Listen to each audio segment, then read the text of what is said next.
Hello everyone, and welcome to another episode of the Movie Nights podcast. I'm Dalton Burdett, and Ryan Warner is not here. In Florida right now, Hurricane Dorian is sort of happening, sort of not happening, but either way, Ryan lives across the city, and we both agreed, like, hey, let's not, risk driving over for hurricane preparations, just, it's fine, I'll do it solo today, so it's just me. But that's not going to prevent me from trying my best to put on a good show, even though it's probably not going to be as good, because when I'm by myself, I tend to ramble and talk too fast. But I will try to slow things down. So, without further ado, here we go into our first story of the day. Well, actually, before we get to that, I do want to say that starting on the Movie Nights YouTube channel this Friday, I'm gonna start doing video movie reviews. Every Friday one's gonna be posted. I'm gonna try to go to the movies every Thursday night, and I will see It Chapter 2 this Thursday and have a video review up on Friday, and hopefully that trend will continue every Friday. And then when Ryan and I do the podcast on Tuesday, we will go into more deeper discussion of the film that I watched on Thursday. And because hopefully by then Mr. Warner has also seen it. Mr. Warner is also bringing his own special treat to the channel that he's going to post videos on Wednesday. I won't spoil what he is going to start posting every Wednesday, but you guys will be able to check it out soon. But we have a lot more cool things coming to the channel, so, be ready for a lot more content to be posted. And eventually we'll get back to our franchise spotlight. We just had to put that on hold because of all the changes going around in our studio. But now, with that all out of the way, let's get right into the stuff we have planned for today. This first article comes to us via Deadline. Taika Waititi is in talks for a role in James Gunn's The Suicide Squad, or Suicide Squad 2, whatever the hell it's going to be called. This is obviously very exciting news. Taika Waititi also being a part of the MCU Marvel family, much like James Gunn, and just Taika Waititi, first of all, what an amazing creative force to have just on your set in general. He's a great writer, he's a fantastic director, and as a performer, he consistently knocks it out of the park, is consistently very, very funny. I am sure that his role in Suicide Squad will be sort of a comedic relief or comedic route. There's no details about what character he's playing, or if he's going to be like a CGI character like Korg, or if he's going to be like actually just himself. We don't know any of that yet, but some of the famous roles you might know Taika from. He directed and stars in What We Do in the Shadows. He plays one of the lead vampires in the movie. And he also was Korg in Thor Ragnarok and directed Thor Ragnarok. But it's awesome to see him come on as a performer in the new Suicide Squad movie that James Gunn is making. I'm very, very excited to see what he does. And I'm just really excited for that film in general. James Gunn seems to be having the time of his life. He's been very interactive on Twitter recently with fans, talking just about how excited he is for the movie and, everything that he plans on doing. And like I said, I'm really excited for the film, and I'm even more excited now that we have Taika Waititi involved in the project. But I kind of want to spark a discussion amongst you guys, all 6 of you watching. How do you think this is going to play out in terms of the future of the DC movies and just the DCEU, if that's even going to be a thing soon?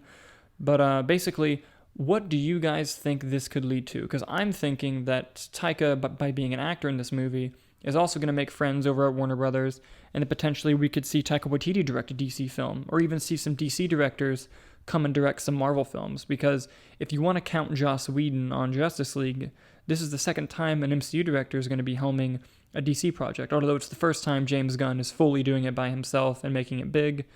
Now, it did come from some controversy because he was fired from Disney for a little bit, even though he has been since rehired.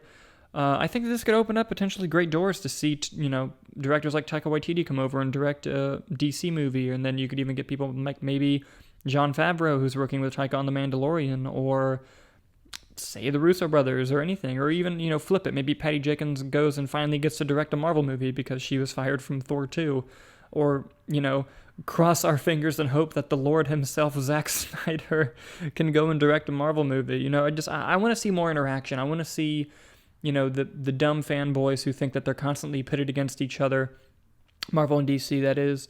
I want to see that die, and I want to see these studios be more open to, crossovers in the sense of just behind the scenes, like directors being able to jump from one to the other and direct the kind of films that they want to make. Just, I want to see the comic book movie genre thrive, and I think that by Taika just starring in this film and by James Gunn directing the film, it really opens up that possibility. Now, hey, this could literally turn into nothing. James Gunn could be the last Marvel director to go direct a DC movie, but I personally think that this is going to spark a bigger eventual lead up to having more MCU directors go and direct DC films and vice versa. I'm really hoping that, we get to see more cross-platforming happen on a directorial standpoint or even an acting standpoint. Put Paul Rudd in a DC movie, please. Honestly, part of that's just I want more Paul Rudd and everything. But I'm really hoping that this leads into something else, and we'll see. But like I said, I know I'm getting repetitive at this point, but I just want to reiterate that I'm really excited that Taika's in this movie. I'm really happy that James Gunn is directing it, and I'm really, really looking forward to the fact that this could potentially open the door for more, just a flowing pool of creativity amongst the comic book movie world, especially with new types of comic book movies coming around, like Warner Brothers and DC's Joker, which is going to lead us into our next story.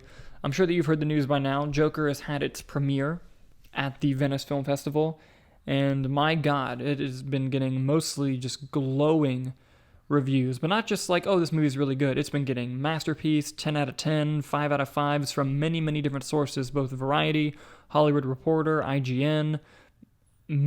Tons of people are loving this film. Now, not everyone. There have been some outlets that have criticized the film, especially for its some of the criticisms I personally read is that they didn't like the way they used social commentary, or not the way they used it, but they didn't think it was very well done, and they didn't like the fact that the movie seems to be trying to be a commentary on, culture and fantasizing violence when it actually is participating in that.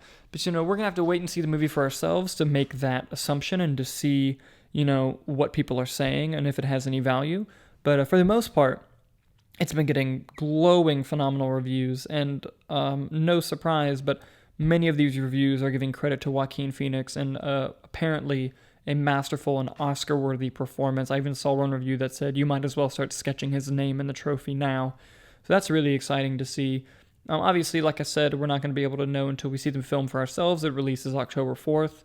But I'm really excited to see that this movie has been getting a lot of high praise. And not just high praise, but praise from people like at the Venice Film Festival, people who are in the, high praise filmmaking circuit, things that are going to get it serious awards contention. It's clearly what it's going for. And, the fact that, the buzz has happened this early, I hope it doesn't peak and then it becomes cool to hate the movie, because we see that happen to one movie at least every year, and I hope Joker's not that movie. But I really hope I enjoy it when it comes out. I'm really looking forward to it. And, similar to what I said before about just something potentially opening the door to make something more awesome, I hope that this potentially opens the door to Marvel doing just one-off movies that don't take place in the universe, where we just get a dark or, well, I hate when people overuse the word dark, but a more adult R-rated type of film, because if, the MCU was in charge of Fox 3 years ago, we would have never gotten Logan. And with Warner Brothers making this bold move of just this standalone R-rated film, it supposedly has worked out in their favor. We also have to look at the box office and judge the movie for ourselves when it comes out. But I hope, like I said, I hope that this is a trendsetter, because things like this, things like Joker, Logan, The Dark Knight, things that transcend the genre consistently is what's going to keep the comic book movie genre alive. If it continues down a path of being repetitive or, like Thor 2. I'm going to use Thor 2 as an example. If every comic book movie since 2013 was like the Thor 2 of comic book movies, where it was pretty good, it wasn't bad, but it wasn't great either, then people would get sick of them very quickly. Now, Marvel has been killing it with their cinematic universe and just, creating an end point and then walking you slowly upwards towards that end point and then killing it climactically with Avengers Endgame. And I think that they're going to do it all over again with their new phase, and especially mixing it in with the Disney Plus television shows. But, there's other competition like Warner Brothers and DC who have to do their own thing, and they're clearly, hey, we have a universe. It didn't work out well the first time, although we've been slowly been fixing it with Aquaman and Shazam and then Wonder Woman 1984 coming out soon. But also, we're going to take the time to invite brilliant filmmakers to use our comic book characters to make a one-off movie to be a slow, dramatic character piece that could potentially bring Academy Awards. And not only are you piquing the interest of great filmmakers, but you're also piquing the interest of great actors like Joaquin Phoenix. And now on the Marvel side with Eternals, you have people like Angelina Jolie, Selma Hayek joining Marvel movies. And part of it is just because of how critically acclaimed and how great these movies have been, but also that we're going to get several different types of comic book films. And, the more they diversify, the more that they make themselves different, the longer this craze of comic book films is going to last. And I want it to last for a very long time. People have been saying for like 10 years now, like, oh, one day fatigue will set in, and every time one flops, like every time there's a Dark Phoenix or a Hellboy, they say, oh, look, it's failing, and, forgetting that there were 6 other movies that came out that completely killed it at the box office. But one day, people will get tired of it. One day it'll happen.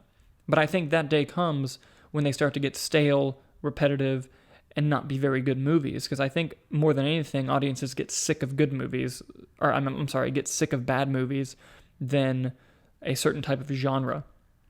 Which I think why horror has made such a resurgence in the past few years is because there have been some really fucking good horror movies that have come out. And for a while there, horror wasn't very good, and therefore audiences stopped going. But over the past few years, you get movies like Hereditary, like Don't Breathe, like The Conjuring, like I know some people enjoyed Midsommar, not me personally, but you get films like that consistently bring out that horror audience to come back repeatedly. And even you're getting great horror television shows now, and I think that the fact that genre keeps, evolving and changing, that more people are seeing those types of films. So as long as the comic book movie genre can do the same thing and maintain consistent, great filmmaking and diversify the types of films it's making, we're going to see it be the dominant genre for a little bit longer, whether you're a fan of that or not. But I'm just a fan of good movies, so as long as they keep being good, I'm going to keep paying to go see them. And let's face it, I'm just a comic book fan, so I'll probably pay to see them even if I hear they're really bad. But moving on to our next story, and this will probably be our last story unless my brain wanders even more. The show's much slower when I don't have a person to, bounce off of and reiterate what I say. I should prep a lot more just in case I am by myself, but hey, no one's perfect. But our last story comes to us from Variety. On this show, over the past few weeks, we've been covering Christopher Nolan's Tenet, and, how stoked we are for the movie, how they've been very cryptic as to what it is. But something else that we can say is that it's added to its already pretty all-star cast. Yesterday's Himesh Patel has joined the cast of Christopher Nolan's Tenet. Now, there have not been any, what's it called? There haven't been any details about what the role is, much like the rest of the film. It's been very, very quiet and under wraps, but this is, it's never a good idea to add talent. And while I personally didn't love the movie yesterday, and Ryan hates that because it's his favorite movie of the year so far, but while I personally didn't love the movie, I thought he was fantastic, and that was like his first major role, I believe. And, to come out the gate with a performance like he had in that movie is unreal, regardless. So, seeing that Christopher Nolan, and Christopher Nolan has an eye for talent, he makes what seems like very weird choices, and they always turn out great, No one thought Heath Ledger was going to be a good Joker, and he won an Oscar for it. People raised their eyebrows when Harry Styles was cast in Dunkirk, and he was one of the better performers in that film, albeit his role was small, but I think that, Nolan knew what he was casting for. And, and like I said, this cast is already pretty fucking stacked. I mean, you got Himesh Patel, you got John David Washington, Elizabeth Debicki, Robert Pattinson, Michael Caine, Aaron Taylor Johnson, Kenneth Branagh. It's just crazy. Holy shit, I sneezed, excuse me. But, I'm really looking forward to Tenet. Christopher Nolan's my favorite filmmaker working today, which I've said ad nauseum on this show. But, like I said, never a bad idea to add talent, and adding Himesh Patel to this film is a great idea. And, I'm just, when is this movie coming out already? Like, just give me Tenet. I'm ready. Like, stop with this shit of just, it takes 10 years to make a movie. God damn it. Go faster.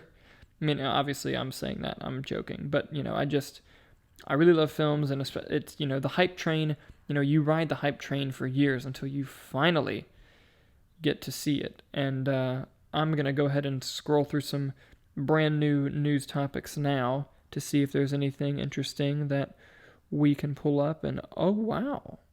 All right, I'm pulling up something right now from Variety. Let's see. The headline says this: summer box office slips 2% despite Disney hits.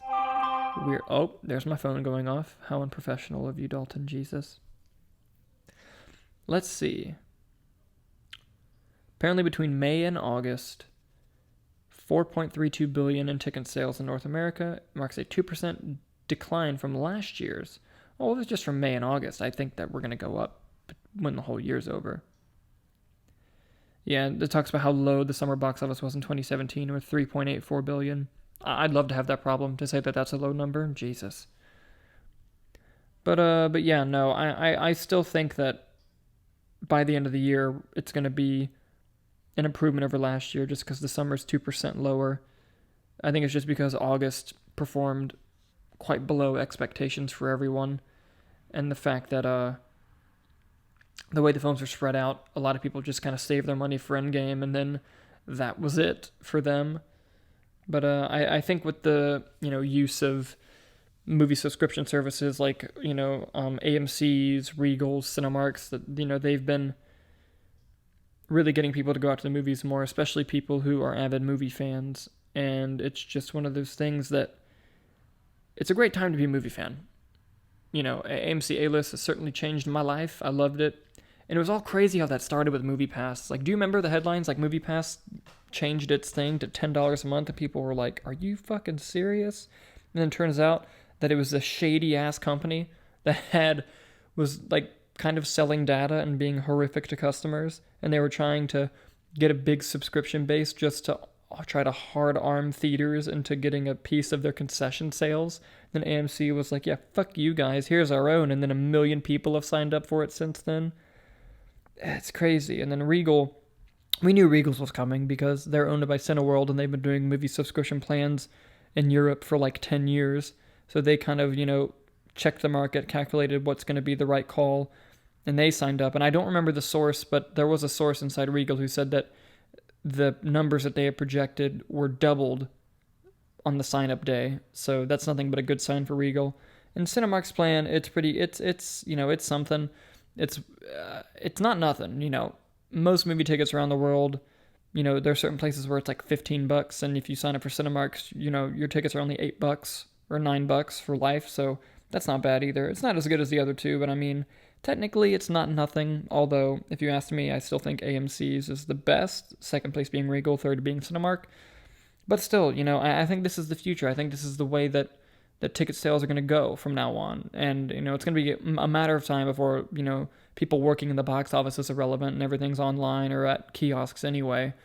And then, with the mixture of that and movie subscription plans and just subscriptions for everything in general, whether it's streaming services, music like Spotify, or even movies now, I think it's going to benefit the market, and it's going to make people, consumers especially, more happy. It's going to make the theaters more happy because when you don't spend money on tickets, you spend money on food, and that's where you get your money from if you're a movie theater. And it's going to make distributors happy because more people are going to the movies in general. And hopefully in the long run, if everyone signs up for subscription plans, because I know if you do AMC A-List, every time you make a reservation, it counts as an $8.99 ticket purchase. So hopefully if that's the case, and then they can start lowering, ticket prices all around just to incentivize people to not only sign up for the movie subscription plans, but also if you don't have it, it's still not crazy expensive. Because for some reason there was this horrible trend of, less and less people are going to the movies, so how about we just increase ticket prices to get the loyal fans even more mad so less people come next year? And then finally, some people started realizing, like, hey, if we just get people to come to the movies, then it's going to be more beneficial for everyone. Let's not punish the people who like coming. Let's reward them for coming. It's where you get these subscription plans coming from in the first place. So I think that that's a wonderful thing. And I rambled on that for a while, and I'm very, very sorry. But that's about 20 minutes. Hey, we did it, guys. We did it solo. Thank you for listening. I'm excited about the new things coming to the channel. And next week, I know last week I said that by next week we'd have video. We'll see if that promise is fucking true or not. But thank you guys so much for listening, and we'll see you next time.